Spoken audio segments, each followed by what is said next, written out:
The Bears are the teams playing for their season. They may win out if they were to win out, and their schedule is brutal. Even if they were to win out, they might not make it. So what we've talked about here, there's the schedule. They got to go to Green Bay, they get Kansas City, and they got Minnesota coming in. So their schedule is brutal. Schefter, I'll put this to you in the form of a question, because we talked about it earlier. I think there has been a feeling for a while that Matt Nagy and Mitchell Trubisky don't really go together and might not both be back next year. What is your sense? Well, despite the fact that you want to fire them this morning, let's let the season play. We're putting up the numbers in the schedule, and it just occurred to me, and I didn't even know this until it flashed up. The Bears have the same record as the Cowboys. Right. They're both 6-6. Right. Dallas is fighting to win the division, and I know that division is down.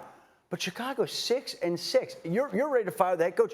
And again, Mitchell Trubisky against substandard defenses has played better the last couple. Let's just see how it plays out the last 4 weeks. Like maybe they take care of business against Dallas. Then maybe they get on a little bit of a roll here. Maybe they show some things that they haven't shown this year because this team has struggled. And it was your Super Bowl pick, Greeny, as well, right? Correct. So again, in defense of Mike Greenberg, like I understand the nice way that you want to say we'll wait and see. But in order to prepare, you must think ahead and think of every eventuality. And I think entertaining the idea of making a coaching switch is not crazy. I'm not saying, and I don't think Mike is here campaigning to fire the coach in the same way that he may do for the Jets, but he's just saying that it's worth considering when all these things are lined up that maybe Rivera and Cam together could come in there and recreate the great defense and Cam-based offense that they had success with in Carolina. Go ahead, D-Wood.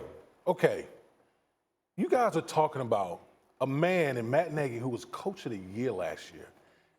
And now we're on to wholesale changes in Chicago? Like, what world are we living in right now? 6-6. I don't think anyone's arguing that it should happen. Just saying that it should be a possibility. And the idea that he was coach of the year last year, so what? Here's what I would say. Coach of the year is an award that's based on like how writers feel about the coach. It doesn't mean that he's actually a good. Here's what I think a lot of people in Chicago would say.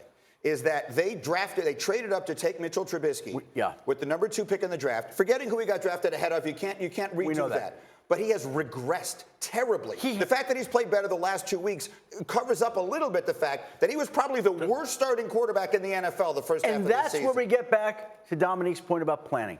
The Bears had to be planning to come up with another quarterback alternative, whether that's somebody to challenge Trubisky or overtake him or supplant him. That is the plan right now. Well, and to me, that's where the focus should be, looking towards the future. Because the one thing you can't do if you're the Chicago Bears, don't waste this defense. Okay, you poured a lot of resources into this defense, and I'll be damned if I'm going to let Mitchell Trubisky waste away this defense. I think we agree. I think the most obvious move is to do that. I would agree that that's the most obvious move, but that doesn't mean you should consider something else. And I do think that defense is special, but they haven't been playing great either, or as great as we expected them to play so far this season. So they're not without blame. They had to hang on for dear life last week to beat a Detroit team that was quarterbacked by David Blau. I mean, I think these last 2 weeks against the Lions and the Giants are. Well, let's just see what happens tonight. Let's see, because this is, as mediocre as the Cowboys are, this is a step up in class in their last 2 games. I'll just say it's a good thing Get-Up's not on in the Bears facility. That's exactly right. Well done, Mitchell Trubisky. We can say whatever we want. They're not watching. They have the TVs turned off.